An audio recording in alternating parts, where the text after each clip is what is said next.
How do I see such things as morality, ethos, nature?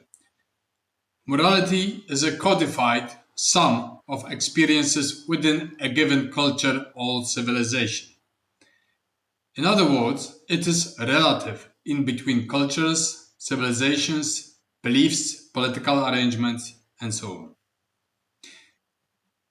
Now, ethos is something different. Ethos means character. So gods or goddesses have their own laws and they may be immoral to the mortal human beings from their perspective.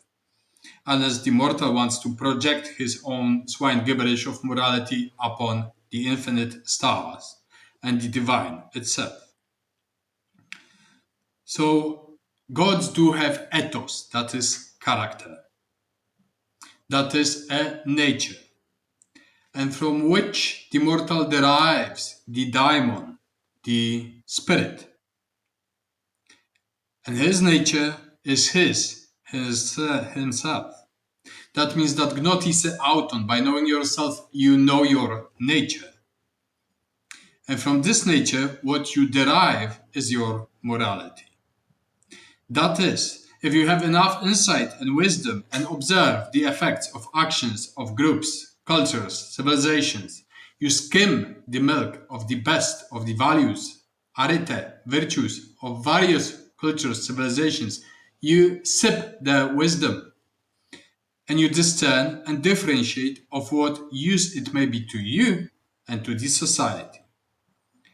Hence, you derive morality that is relative, not universalist. You derive insight that is tactical, strategical, and intuitive, or planned and well ordered in episteme and knowledge, and you derive it from observation of the gods, the world, nature, and human beings in their varieties.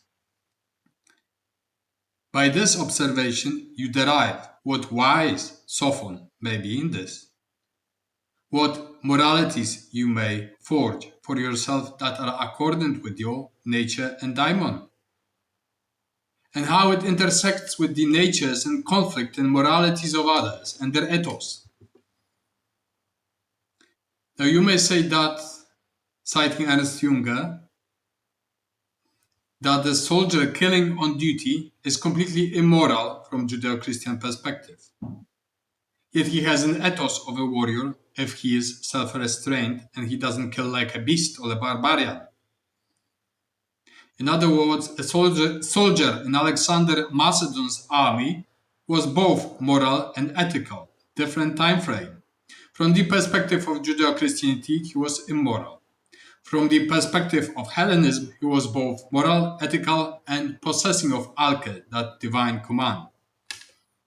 Now for a Hindi, if he lays in the past his head in sacrifice for Shiva Kali, for his head to be chopped off, is it an action that is immoral, unethical? It is both moral and ethical for the one who sacrificed himself.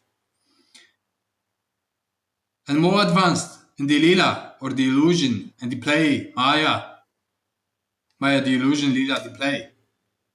If a Hindi warrior dances and slays, is he moral and ethical? Is his victim in the play?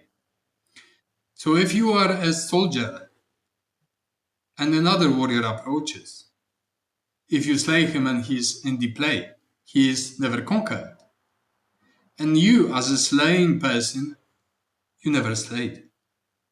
Because there is nothing to attach yourself to, right? Now that is a bit of a digression. As we know, perfectly organized soldiers that are governing themselves are capable of killing, trained to kill, but they know moderation. That is, they know how not to turn into beasts, into barbarians, how to play by the rules of the game, not to turn into barbarians that are incoming from the other side, not to turn into the barbarians. In such a way, living in the modern civilized society,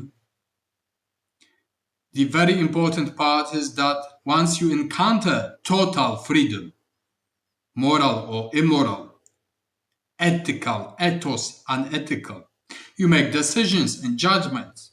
You decide what is right, what brings good effects for you, for the rest, and for other conflicting natures.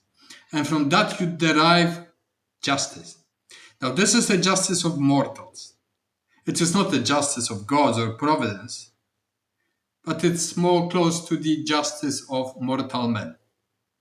It is not the justice of nature. A tiger devouring a Hindi acts according to his nature. The tiger is moral and ethical.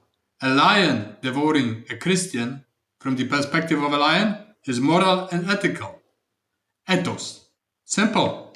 Thank you.